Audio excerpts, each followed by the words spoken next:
Les yeux de tous deux s'ouvrirent, Genèse 3:7. C'est le premier anneau de la chaîne de 7 anneaux. Le second anneau sera alors qu'un se retira de devant l'Éternel, Genèse 4:16. Le troisième suivra rapidement. L'Éternel vit que la méchanceté de l'homme était grande sur la terre et que toutes les pensées de son cœur étaient chaque jour dirigées vers le mal. Dieu dit à Noé, la mort de tous les êtres créés a été décidée par moi, car ils ont rempli la terre de leurs crimes. Je vais les détruire ainsi que la terre elle-même. Genèse 6, 5 et 13. Nous voyons exactement ce qui est arrivé dans ce chapitre 3 au verset 7. Il nous est dit que les yeux de tous les deux furent ouverts.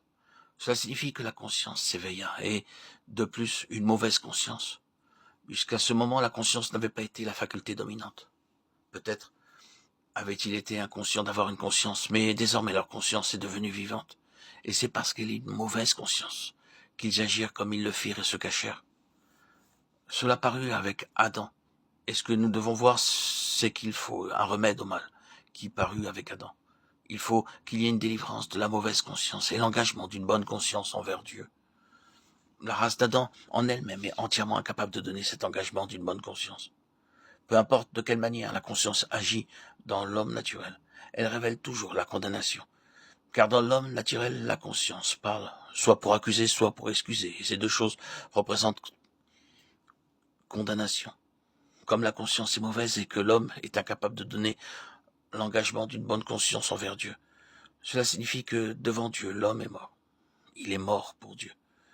La réponse d'une bonne conscience à Dieu demande que nous soyons sur une base vivante, sur une base de vie, une base totalement autre que celle de la nature.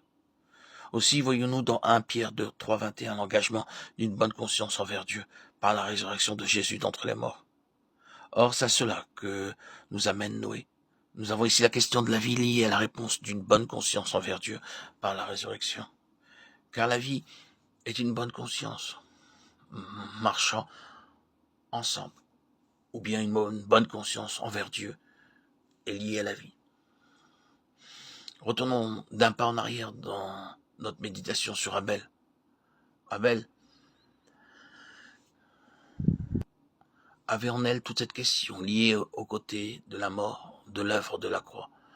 Lorsque nous avons contemplé Abel et son sacrifice, nous avons vu le discernement d'Abel l'amener à cette conclusion, puisque l'homme ensuite, de la désobéissance d'Adam, ne peut apporter à Dieu pour sa satisfaction rien qui soit le fruit de la nature. Le seul chemin de la vie pour lui le fera passer par la mort. Il faut que la créature meure. Il faut que l'âme soit livrée à la mort, au lieu d'apporter ses œuvres, ses fruits, ses biens, comme le fit Caïn. C'est ainsi qu'Abel représente le côté mort de la croix, celui où l'âme est livrée à la mort. Or, tandis que nous trouvons un état de mort universel lorsque nous arrivons à Noé et que la mort est très largement en vue, c'est cependant le côté positif qui gouverne avec Noé. Il est très important que nous reconnaissions cela. Ce n'est pas le côté mort qui est suprême avec Noé, malgré son triomphe universel. C'est le côté vie qui gouverne avec Noé, le côté positif. C'est-à-dire la résurrection, la vie. Et la résurrection et la vie ne sont possibles que lorsque la vie naturelle, la vie d'âme du vieil Adam a été répudiée. C'est un des côtés du témoignage de Noé. Dieu agit toujours pour finir dans la ligne positive.